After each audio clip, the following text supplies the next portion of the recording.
Make sure you guys hit the subscribe button if you guys are enjoying the content that we're throwing up, and make sure you guys hit the like button if you enjoy the video. And yeah, let's begin. What's going on, guys? This is Rob, and in the aftermath of the last video that we did, which was the King in Black, and it had Null, and we ended up finding out that the Silver Surfer was kind of this voice that was coming in at the end of it. I was cruising through the comments, and a lot of you guys were kind of like, okay, like, what's up with the Silver Surfer?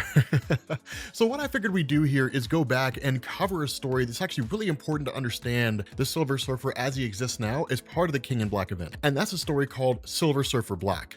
This basically is the first time the Silver Surfer encounters Null. So this takes place quite some time before the King in Black event. But I wanted to cover this here so you guys basically have a better understanding of what's going on with Norrinrad's character. So what this initially does is it kind of picks up sort of a refresher for the Silver Surfer, and that's the way these comics usually go, right? For a character like the Silver Surfer, whom you don't really see all that often. With somebody like Iron Man, Captain America, you don't really get a refresher when it comes to this, right? It's largely just kind of relying on your knowledge of previous issues because you see them all the time. But with somebody like Silver Surfer, it's kind of like, you don't really see him all that often, right? And so it kind of gives us a little bit of a rundown in the sense that he's the Herald of Galactus, that he kind of goes along and does his own thing, but it also ties into like the old Jack Kirby and Stan Lee, and even the post Fantastic Four first appearance stories that focus heavily on the nature of the Silver Surfer, which is to say the kind of morality that comes with him knowing that he's basically a guy who leads Galactus to worlds that in days gone by would normally have been devoid of life, but that in this day and age, he largely just takes him to whatever planet he needs. And in this instance, with these different worlds that have been consumed by Galactus, there was one world in particular that was interesting in the sense that when the Silver Surfer showed up as kind of a harbinger and basically said like, your world's gonna die, you know, so get out while you can, that the people on that world actually came together and sang songs as praise to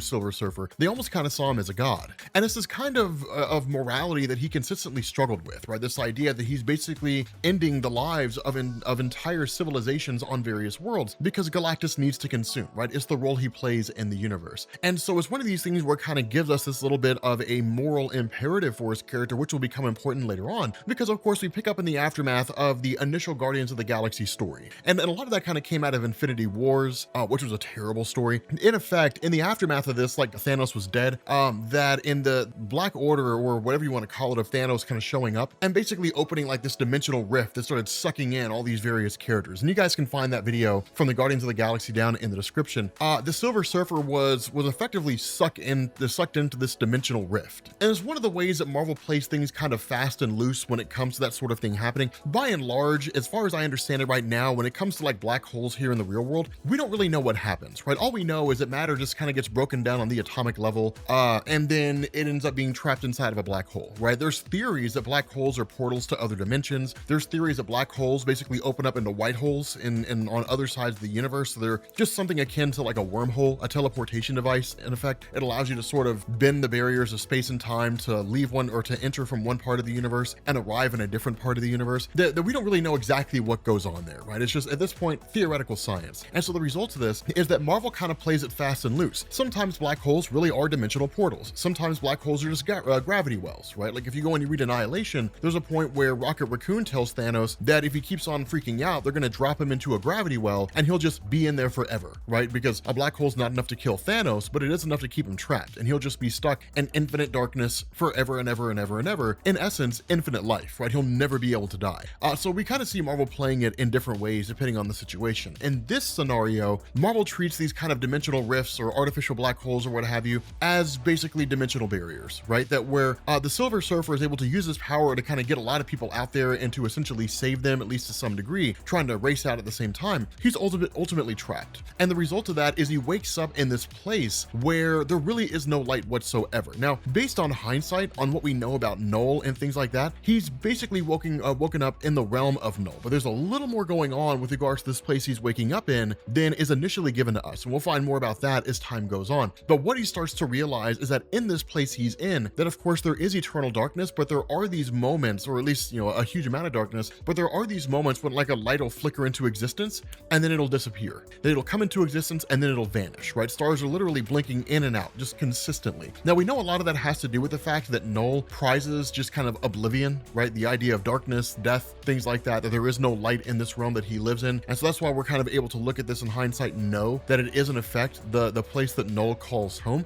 But Silver Surfer finds this place hugely unfamiliar, right? And so he does the only thing he really can do, which is to don his surfboard and then to take off, right? And ultimately come across this place that he sees as being some sort of planet that has at least a small flickering of light on it, and then basically arrive there and find out what's going on. The problem is that as soon as he gets there, he's immediately met with this colossal doorway and these sentinels that basically stand guard, right? These three individual beings there who almost act as guards of this place. And so what's kind of crazy is Silver Surfer approaches it the way that he normally approaches things. And it's kind of interesting to look at him because when you see him over the years, especially in more recent years, he has a lot more personality than he used to, and he's very much an adventurer. But when you look at it like in this situation, it's a lot of curiosity. That and the fact that he's seemingly in a very, very weak state, given the amount of energy he had to expend in order to try to get out of this gravity well. The fact that it was an exceedingly difficult thing for him, and ultimately he ended up just tiring out and acquiescing and allowing himself to be sucked in, that at this point he does the only thing he can do, which is coming to them for help. The problem is that when he talks to them, he's like, I mean you no harm, do you have a master?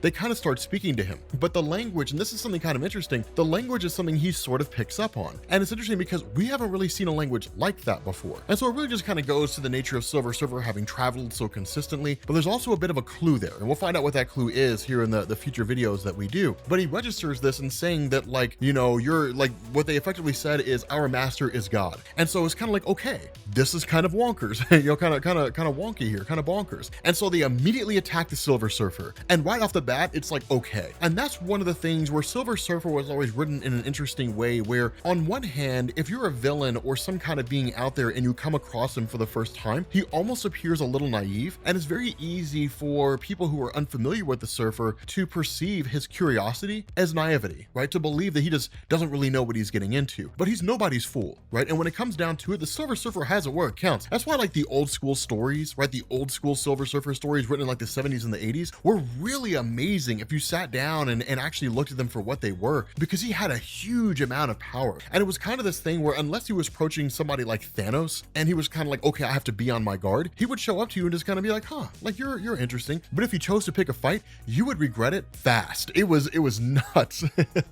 They were nuts stories. I love those old Silver Surfer stories from back in the day. But he's immediately on guard and just immediately calls for his board. And it's kind of like, okay, like at this point, it's bobbing and weaving. The thing about this though is that while it is a combination of Silver Surfer being in a weakened state, these guys are also exceedingly powerful. But notice this, the goal of the Silver Surfer is not to destroy them. The goal of the Silver Surfer is to incapacitate them. And that's why you don't see him just obliterating them or attacking them or something like that. What makes this even more, a little more difficult is we don't even know if he could if he tried. And not even the Silver Surfer seems to know whether or not he could actually destroy them. Because when he's fighting this battle, it's not just the midst of fighting them, it's the midst of fighting them and what they're capable of, right? So like being able to manipulate the ground, different things like that, right? These guys are exceedingly powerful. But ultimately, with this fight going on, Silver Surfer realizes they are fighting to the death, right? Their goal is to destroy him, not to incapacitate him. So it's like, okay, enough is enough, right? This is your last chance. Yield or I'm going to destroy you. And so one of the cool things about the Surfer is that because he's been around for so long and because he's faced so many enemies from so many different places, it's very, very easy for him to pick up on the weaknesses of people as they exist out there. And in this place where there seems to be constant darkness, where their goal is to kind of suffocate him in this realm of darkness, then it's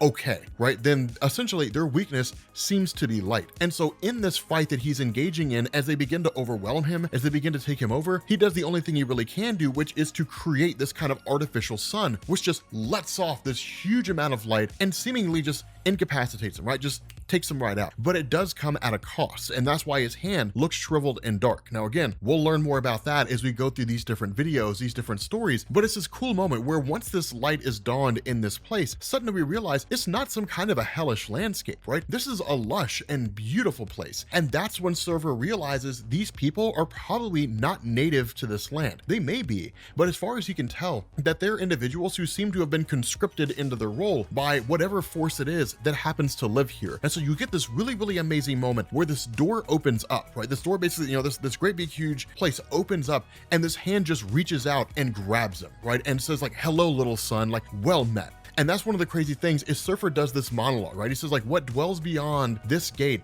has the power to enslave gods, to unmake the stars in the sky. A long forgotten voice in the back of my mind screams as I'm taken by this black and I'm snatched in here. And this voice says, be careful, traveler, here there be dragons. And that's when you basically end up having Null, who snatches Silver Surfer through this void, pulls him into this doorway, and seemingly traps him inside his own dimension. And this is the first time that we end up having the Silver Surfer ever encountering Null in the history of Marvel Comics. And what follows after this is absolute madness, because it gets ridiculously insane, especially when we get into the involvement of Galactus. But with that being said, guys, we're gonna bring this video to an end. If you are new here to Comics Explained, make sure you guys hit the sub button to become part of the Rob Corps. If you guys enjoyed this video, make sure you drop a like, and I will catch you all later.